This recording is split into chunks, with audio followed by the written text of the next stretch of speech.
Huwag padalos-dalos pagdating sa pag-ibig. Naglipa na raw kasi yung mga love scammers na ang habol lang pala ay pera. Ang tips ng isang grupo para madali silang matukoy sa report ni June Veneracion.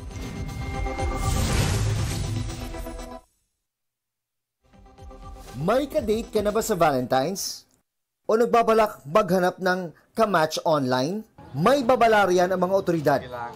Please be very alert and watch out. There will be an increase in many of the scams, especially during these occasions. And one of the most prominent ones is what we call the love scam. Mag-ingat sa inyong puso. Huwag padalos-dalos, may love scam. Pairali natin ang utang. Para iwas heartbreak, maging mapagmatsyag laban sa mga love scammers. Ang mga profile nila, inilabas ng National Citizen Arm na Scamwatch Pilipinas. Una riyan, ang sad boy, sad girl na ang siste, nagpapaawa gamit ang malulungkot na kwento, saka mangungutang. Meron ding seducer o yung mga sobrang gwapo o maganda na target din ang iyong bulsa. Huwag din daw papaloko sa mga investor o yung mga tila big time na hikayatin kang magpasok ng kunwaring investment. Ang the serviceman o mga nagpapanggap na nasa military service.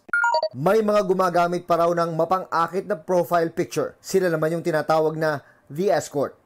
The blackmailer, yung mga pa-fall na kukunin ang tiwala mo hanggang sa kampante ka ng magbigay ng masaselang litrato. Saka iba blackmail. Ang mga the slow burn. Ito yung pinakamasakit. Kasi ang nangyayari dito is paiibigin ka talaga.